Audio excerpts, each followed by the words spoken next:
Ciao fans, sono qui alla galleria ViandArt per la seconda lezione di storia dell'arte. Listen to me. Today parliamo di Paul Klee, le sue opere wonderful, come dite voi, fighissime.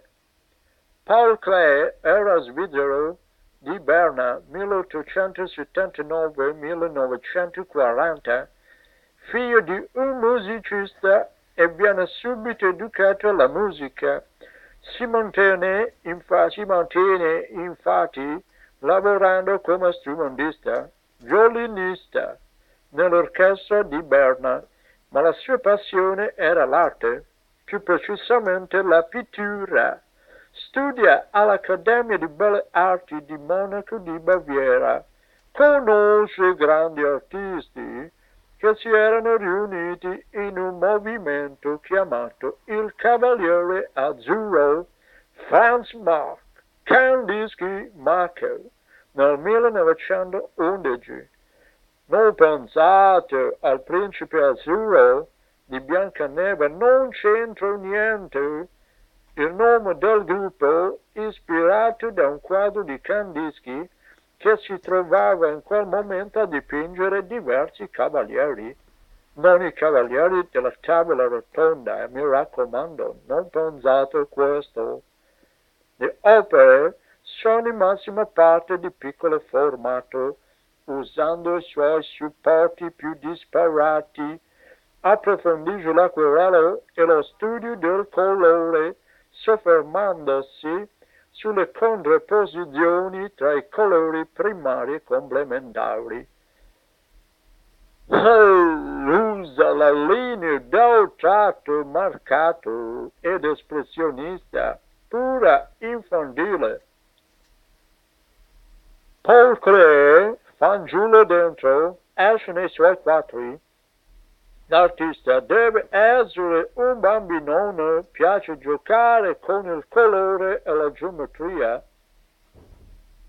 Come i Lego, guardate questo quadro, Burg und Sonne, sembrano costruzioni. È un umorista. La sua pittura cambia nel 1914 in un viaggio a Tunisi ad Hammamet con Louis Moyer Marque, avrò detto bene? Lui dice, questo è il momento più felice della mia vita. Il colore e io siamo una cosa sola. Sono pittore. Come dite voi, sono papeggia con il colore. Cosa fa Paul Klee? Insegna la Bauhaus fino al 1930 e si sposa Lily Sumpf, dal quale avrà un figlio, Felix, felice. Sapete che Klee realizza marionette per il figlio, fatte di frammenti di abiti usati, cartoni, gusci di noci, un mondo immaginario.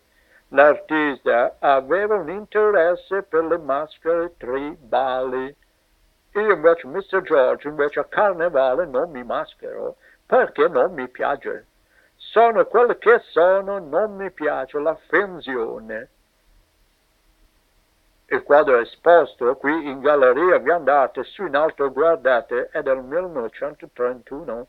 Sembrano tutti puntini colorati, ma c'è segreto. Lui è stato in Italia, a Ravenna, è stato affascinato dalle colonne, dai simboli religiosi, dalle basiliche, dai mosaici di Ravenna. È stato ispirato, guardate. Spettatori, per finire la lezione in questo momento, un angolo piccolissimo di poesia. E che poesia! Il simpaticone artista dice cose serissime sull'arte e finché si scherza. State a sentire. Ridurre.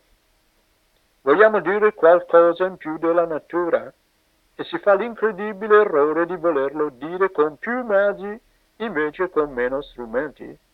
La luce e le forme razionali sono in lotta, la luce le mette in movimento, pieca.